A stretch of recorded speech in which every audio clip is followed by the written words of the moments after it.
Hi, I'm Jeff, one of the owners at PlanningPod, and now we're going to take a quick look at our contacts tool and how to manage contacts with our application. Before you can invite someone into your account or assign someone to an event, they must first be a contact. So we're going to navigate to the Contacts tab, and first we're going to click on a contact, which will reveal the contact details for that particular contact.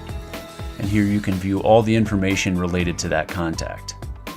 Here is where you can also edit this contact or delete them.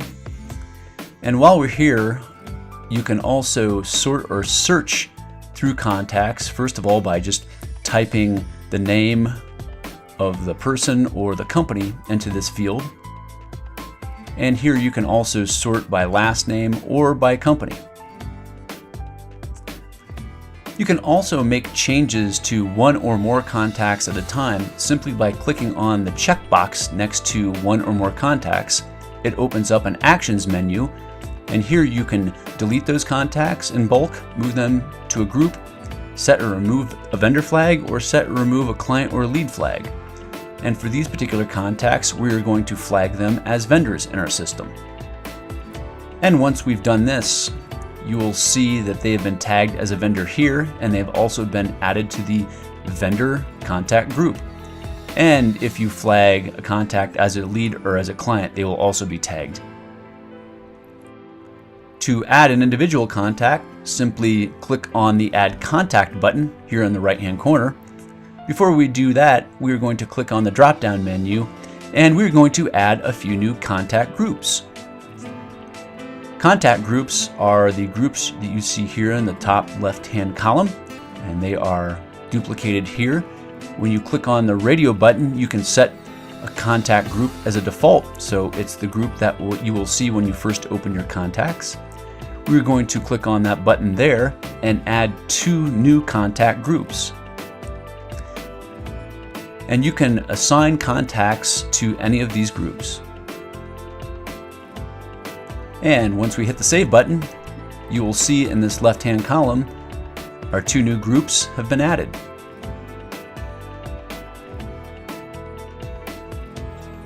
The next thing we're going to do is we're going to add a few custom fields to the master contact form in our account.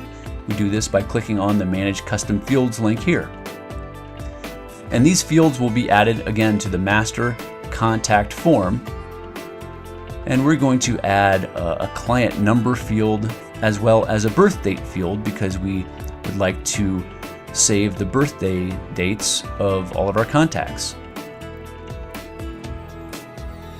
And now I'm going to add a new contact, and we will see where these new fields have been added to the contact form.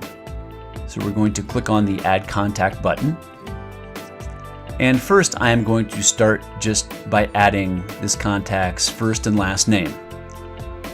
And as you can see, there are a variety of fields here to add contact information, such as company name, the title of this person and their company, as well as location. And again, you can add multiple addresses, multiple emails, multiple phone numbers for each contact.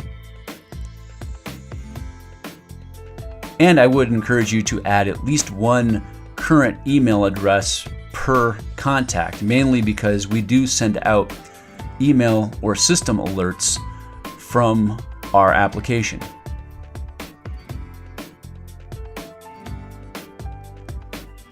And we're going to just add a phone number right here.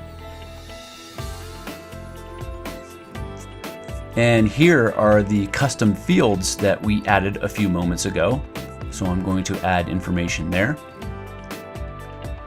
And finally, at the bottom here is a place where you can enter notes for a particular contact.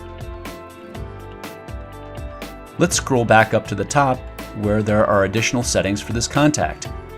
The access level setting allows you to give this particular contact access to your account. We're going to give this person client level access, and then we have the option to send them an email with instructions on how to create a login. The next area allows you to flag this particular contact as a vendor, And then this area allows you to flag them either as a lead or as a client. We will go over lead tracking in another video. So we are going to flag this particular contact as a client. You can also add a picture to each contact, and that picture will show up in various places throughout our system. And you can also add each contact to a contact group, which will make it easier for you to categorize and find your contacts. And then we're going to hit save when we're finished. And now, once we click on the contact, we will see all the details we just added. The contact details area also has a few other tools for managing contacts, including the track activity tool, which lets you add activities for things such as lead tracking. So we are going to click on the add activity button to add an activity for this contact. First, we're going to type in a subject. And once we're done with this, we're going to set a date on which we want to be reminded about this activity. And the reminder will show up on our daily review dashboard as well as in the daily email we receive. And then we're going to set a reminder for a few people who will receive the reminder. And finally, we're going to type in a quick note for this particular activity.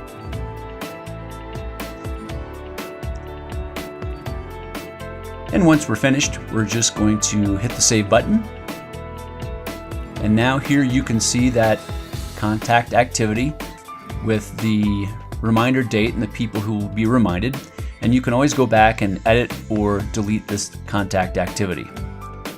Below that is an area where you can add files for a particular contact. These could be documents, PDF files, images, whatever you want to associate with the contact.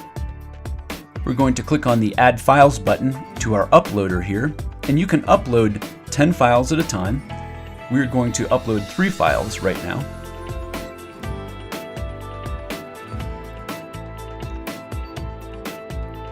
And once you've uploaded your files, you can start the upload.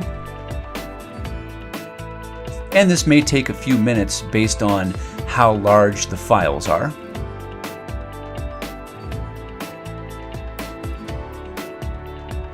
And once this is done, you will see that the status is 100%. When it's 100%, just click on Return to Contact. And when you scroll down, you will see that these files have now been added to the contact details area, and you can download or delete these files whenever you wish. The contact details area also shows items that are related to this particular contact. I'm going to click on another contact here, and besides some files that are related to this contact has also been assigned to 2 events. This contact is a vendor but has not been associated with any events.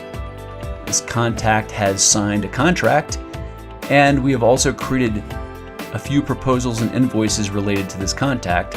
And to go to those items, just click on the arrow button. Besides adding contacts one at a time, you can also add contacts in bulk by uploading them from a file. So we're going to click on the drop-down menu, and we're going to click on the Import Contacts from File link. You can upload 3 different types of files. You can upload contacts from a vCard file, from a .csv file, and from an Excel file. What I'm going to do here is export some contacts from my Gmail account. Gmail gives you the ability to export with a CSV or vCard format. I always recommend the vCard format if possible, but I'm going to use the CSV format here as an example. So now I have just downloaded a CSV file of my contacts from my Gmail account, and now I'm going to go back into PlanningPod and browse to that file so that I can upload it.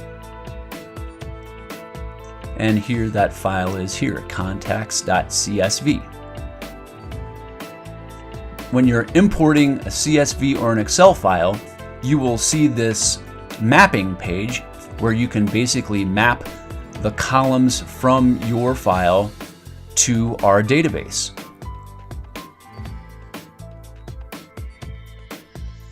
Once you have mapped out your information, just go back to the top of this form and click on the Import button.